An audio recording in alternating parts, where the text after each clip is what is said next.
Welcome back. I'm calling today's show Stop Socialism Sunday.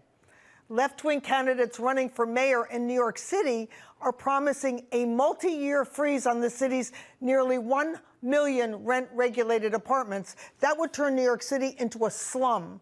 But worse, leftist Democrats in Connecticut pushed through a bill yesterday, requiring every single town in Connecticut to have a rent regulation board and barring towns from making any decisions that would make it uncomfortable or less likely that vagrants will sleep overnight on public streets.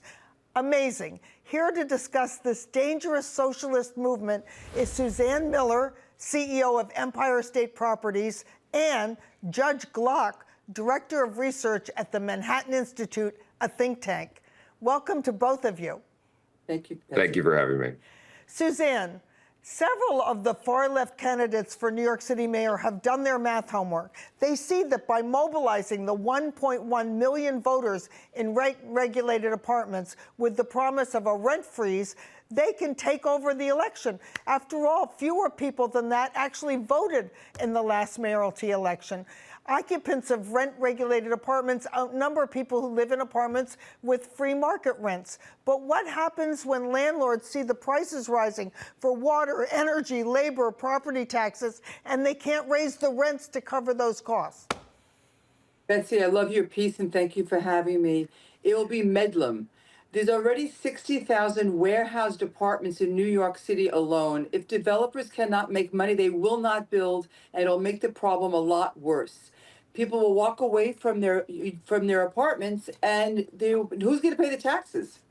New York City gets on their budget 10% of the entire budget are real estate taxes. If this happens, the city will be done. We'll finish with New York. That's really a terrible prediction, but so accurate. The city will become a slum because all of these buildings will no longer be maintained. They'll become dilapidated. Judge, thank you so much for joining us. You're an expert on rent regulation nationwide. And Saturday night, big headlines. The Connecticut legislature passed a bill the governor appears inclined to sign, that's Governor Ned Lamont, that will require each town in the state to set up its own rent commission to dictate how much rent property owners can charge to certain types of tenants, like the elderly. What's your take on that? Well, there's a famous quote from an economist, Asser Lindbeck, who said, rent control appears to be the most efficient way to destroy a city except for bombing. We've really seen this story play out over and over again, and it's quite depressing that some cities and now states think it's a good idea to try to run the playbook back and see what happens. We know what happens. We know what happens when New York imposed stringent rent control in the 1970s. You saw abandoned buildings, you saw burned down hulks of former apartments, and you saw a disaster.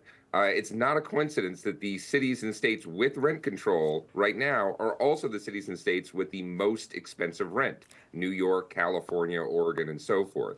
What happens when these cities impose rent control, study after study proves, is that in the non-rent control apartments, rent goes way up, people stop moving around, and in the rent-controlled apartments, the quality goes down, landlords stop maintaining them, and eventually, if it's strict enough, they abandon them. It's a tragedy. It is a tragedy. I looked at the largest metro areas across the U.S., and rents have been falling in these metro areas for the last 19 months, all except one of them, New York, where they are rising and they're highest in the nation.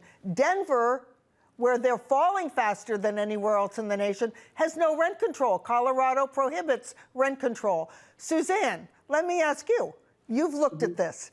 Is rent control benefiting the poor?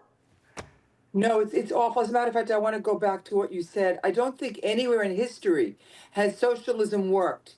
And rent control will absolutely not work. If landlords cannot make a living, they will not build. New York does not have a problem with housing. They have a problem with affordable housing. And there's no means testing.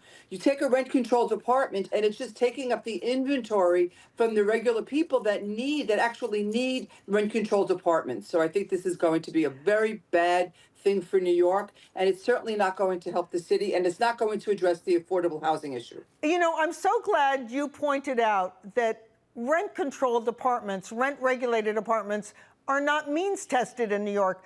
Literally, a millionaire could get one. What you need is a little luck, some sharp elbows, and maybe a wad of cash to pay somebody off. The fact is that if it were helping the poor, it would be one thing. But the way to help the poor is for taxpayers, for the whole society to help the poor. When they can't afford food, we don't ask grocery stores to price the products lower than market rate in certain stores. We give those who need help food stamps or SNAP benefits, and they can go to the store and provide for their family. We should be doing the same with rent, not imposing the burden on a few property owners. Judge, it seems to me that people who live in blue states have every reason to fear their property rights are about to be taken away. They do, and it looks like it's becoming more common, unfortunately. A lot of economists just a few years ago thought that rent control was one of those ideas that would kind of end up on the ash heap of history, that it's been so thoroughly discredited that new cities and states wouldn't try to impose it or at least make it more onerous. But now you're seeing increasingly anti-landlord laws passed, and most especially rent control across the whole country. You've seen statewide rent control for the first time in California and Oregon, in Washington, and now, as you said, it's coming to Connecticut, it looks like. This sort of thing used to be a bipartisan consensus that this was a bad idea. President Obama's former chief economist said that rent control was the most, quote, disgraced idea in the economic toolkit.